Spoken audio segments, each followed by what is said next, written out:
বাংলার যুবসাথী প্রকল্পের ঘোষণা করেছেন মমতা বন্দ্যোপাধ্যায়। 15ই আগস্ট নয়, একেবারে 1 এপ্রিল থেকেই কিন্তু সেই সাহায্য পাওয়া যাবে। রেজিস্ট্রেশন চলছে।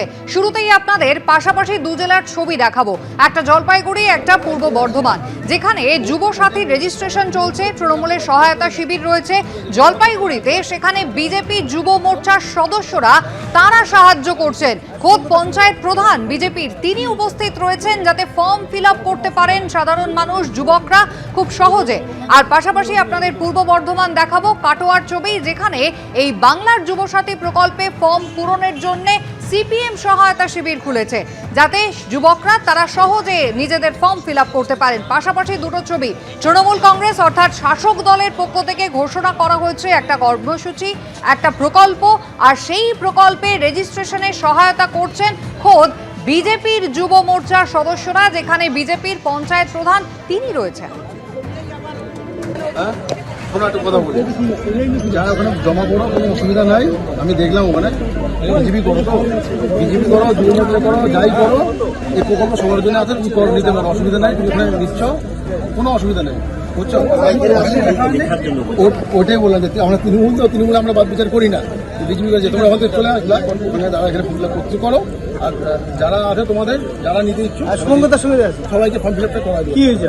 ঠিক আছে, তোমরা বিজেপি করো, কোনো অসুবিধা নাই, কিন্তু মমতা ব্যানার্জি সবার জন্য।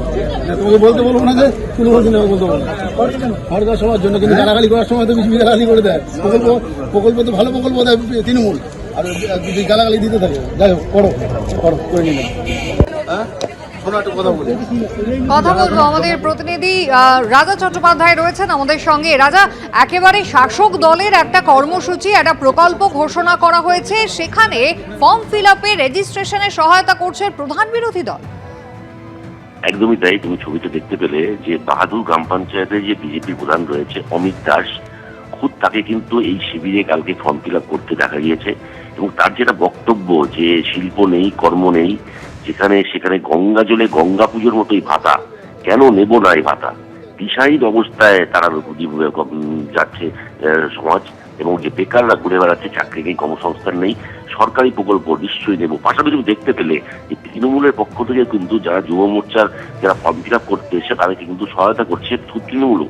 পাশাপাশি দুটো ছবি আমরা একটি ক্যাম্পে দেখতে পেলাম গিয়ে, যে সকাল থেকেই যুব মোর্চার সদস্যদের ভিড় উপচে পড়ছে বটতলাতে, সেখানে লাইন দিয়ে ফর্ম ফিল আপ করছে। অনেকে কথা বলতে গেলে পরে তারা মুখ ঢেকে নিচ্ছে লজ্জায়, কারণ তারা বিজেপির কর্মী এবং বিজেপির সদস্য। এবং সেখানেই কিন্তু দেখা গেল টেবিলে বসে বিজেপির পঞ্চায়েত প্রধান তারা কিন্তু সহযোগিতা করছে যুব মোর্চার ছেলেদের, তারা কিভাবে ফর্ম ফিল আপ করবে। রাজা, ধন্যবাদ। অসুবিধা নাই, আমি দেখলাম ওখানে বিজেপি করো, তো বিজেপি করো, যুবমোর্চা করো, যাই করো, এই প্রকল্প সবার জন্য আছে, তুমি কর নিতে পারো, অসুবিধা নাই। তুমি ওখানে দিচ্ছ, কোনো অসুবিধা নেই। গঙ্গা জলে গঙ্গা পুজোর মতোই হচ্ছে এই বেকার ভাতা। রাজ্যে কোনো চাকরি নেই, কেন তা সবাই নেবে না? সহায়তা শিবিরে উপস্থিতি নিয়ে বিতর্ক যখন সামনে এলো, তখনই কিন্তু পাল্টা প্রশ্ন তুললেন বিজেপির পঞ্চায়েত প্রধান শুভেন্দু অধিকারী। বেকার ভাতা নিয়ে মুখ্যমন্ত্রীকে কটাক্ষ করলেও তার দলের কর্মীরাই তার নির্দেশ মানছেন না, পাল্টা কটাক্ষ করছে শাসক দল।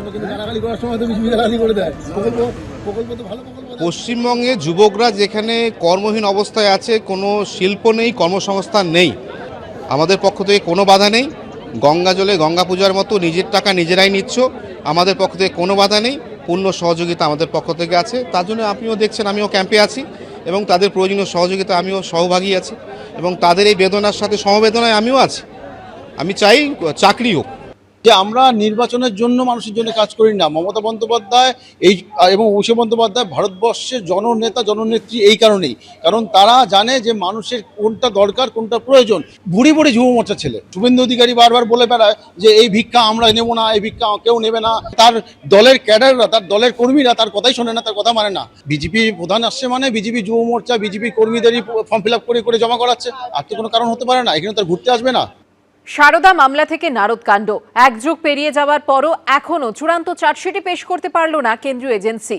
একইভাবে ইডি সিবিআইয়ের হাতে থাকা রোজ ভ্যালি গরু পাচার মামলাতেও এখনও জমা পড়েনি চূড়ান্ত চার্জশিট, যে কারণে শুরুই করা যায়নি বিচার প্রক্রিয়া।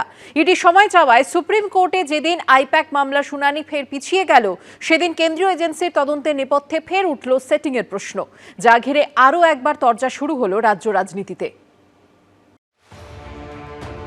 একের পর এক দুর্নীতি, রাজ্য জুড়ে তোলপাড় ফেলে দেওয়া একের পর এক ঘটনা। কোনোটার তদন্তে ইডি, কোনোটার আবার তদন্ত করছে সিবিআই। কখনো জেল, কখনো বেল, গঙ্গা দিয়ে বয়ে যাচ্ছে জল।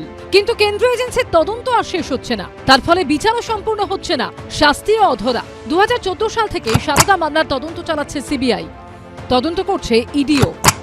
সারদা মামলায় এখনো পর্যন্ত ফাইনাল চার্জশিট জমা দিতে পারেনি সিবিআই।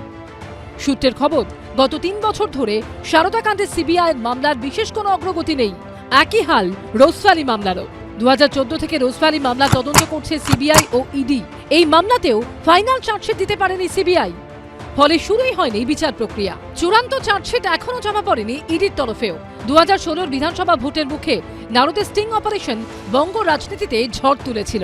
2017 সাল থেকে তদন্ত শুরু করেছে সিবিআই ও ইডি। এক্ষেত্রেও ফাইনাল চার্জশিট জমা দিতে পারেনি কেন্দ্রীয় এজেন্সি।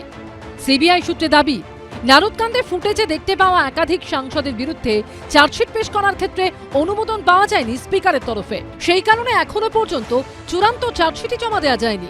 দিল্লির প্রভুরা এই সংগঠনগুলোকে, সংস্থাগুলোকে কার্যত এলেবেলে করে দিয়েছে। অভয়াকাণ্ডে দেখেননি রাজ্য পুলিশের রিপোর্ট যা, অনেক বাজার গরম করেও সিবিআই এর পারলে প্রায় এক ইঞ্চি এগোতে পারল না।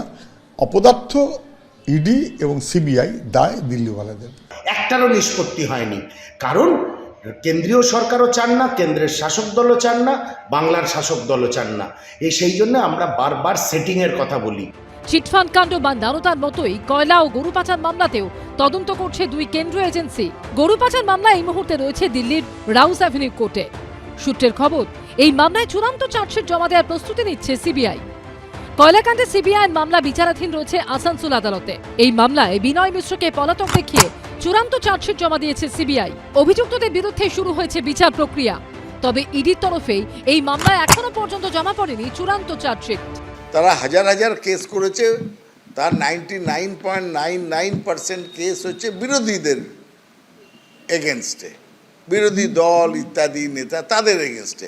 কোথাও দেখবেন না ঠোস প্রমাণ থাকা সত্ত্বেও বিজেপির কারোর বিরুদ্ধে আছে। শুভেন্দু অধিকারী, তার বিরুদ্ধে কোনো কেস হয়নি। এরা হচ্ছে সব বেঁচে যাওয়া পার্টি, কারণ তারা বিজেপি। বাঘ যখন শিকার ধরে সোজাসুজি লাভ দেয় না, 3 পা পেছোয়, তারপরে শিকারের ওপর ঝাঁপিয়ে পড়ে। অতএব এই পেছানোটা দেখে যদি কেউ কেউ আনন্দ পায়, কেউ কেউ বিস্ময় প্রকাশ করে, আমি তাদের বলবো যে আপনারা ভুল চিন্তা করছেন। শিক্ষা নিয়োগ দুর্নীতি মামলায় কিছুটা হলেও এগিয়েছে তদন্ত। প্রাথমিকে নিয়োগ দুর্নীতি কাণ্ড ছাড়া বাকি সমস্ত মামলায় ফাইনাল চার্জশিট দিয়েছে সিবিআই। শুরু হয়েছে বিচার প্রক্রিয়া। নিয়োগ দুর্নীতি কাণ্ডে বিচার প্রক্রিয়া চলছে ইডির মামলাতেও। প্রকাশ সিনহা, সুকান্ত মুখোপাধ্যায় ও ঝিলম করঞ্জয়ের রিপোর্ট, এবিপি আনন্দ। এবিপি আনন্দ, এগিয়ে থাকে, এগিয়ে রাখে।